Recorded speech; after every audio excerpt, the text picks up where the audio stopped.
गदार तोड़े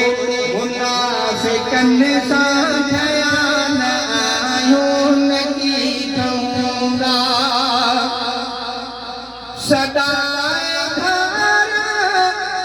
कटायूं पंहिंजा इहो न रत में असांजे शामिल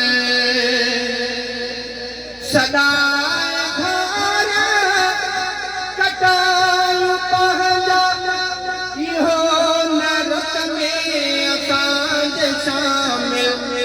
हयाती हूंदे गुलाम कंहिंजा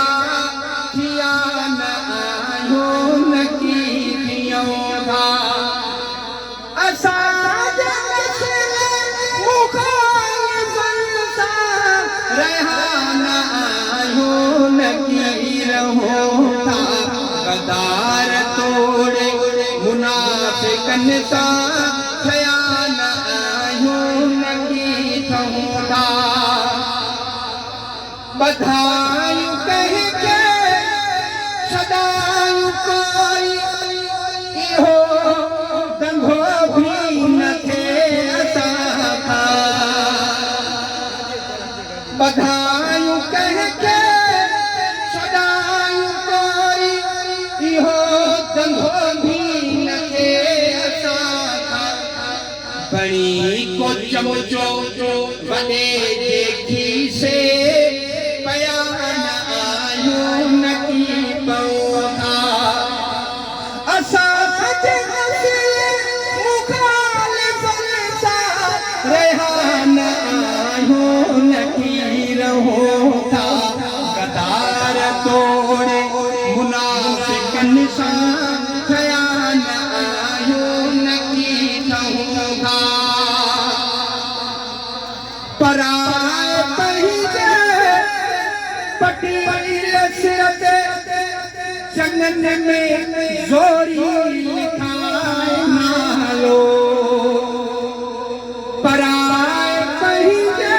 पटील सिर ते चङन में ज़ोरी लिखाए नालो बिना इज़त जे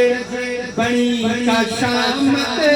जिया न आहियूं न की थियूं था असांजे मुखालिफ़नि सां रहिया न आहियूं न की रहूं था गदार तोड़े मुनाफ़िक़नि सां ठहिया न आहियूं न की ठहूं था जो हिन जी हुनखे ॿुधाए हर ॿिन्ही जे दर ते दुखाए थी जो हिन जी हुनखे ॿुधाए हर ॿिन्ही जे दर ते दुखाए थी असां कॾहिं का बि अहिड़ी बेकर विया न आहियूं न की महूं था असांजे मुखालिफ़नि सां रहिया न आहियूं न की रहूं था गदार तोड़े मुनाफ़िक़नि सां ठहिया न आहियूं न की ठहूं था शाइर जा ही अल्फाज़ सफ़ा भला छा थो चए असां चाहियूं कोशिशि निकिरे करे के गोरियूं अचे बि साम्हूं असां चाहियूं कोशिशि निकिरे करे के गोरियूं अचे बि साम्हूं जंगल में झिरकीअ शिकार पोयां रहिया न आहियूं न की रहूं था असांजे मुखालिफ़नि सां रहिया न आहियूं न की रहूं था गदार तोड़े मुनाफ़िक़नि सां ठहिया न आहियूं न की रहूं था शायद छा थो चएसि शायद जा बोलनि त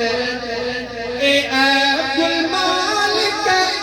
ॿुधाए चवंदा मुनाफ़िक़नि खे मुख़ालिफ़नि खे ए अब्दुल मालिक ॿुधाए चवंदा मुख़ालिफ़नि खे मुनाफ़िक़नि खे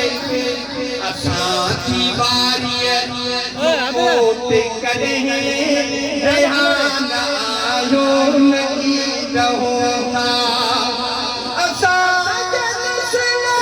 मुख़ालिफ़नि सां रेहान आयो न रहो था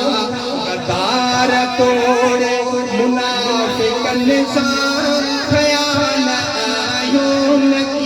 रहो था गदार तोड़े मुनाफ़िक़नि सां ख़यान आयो न रहो था असां मुख़ालिफ़नि सां रेहान आयो न रहो था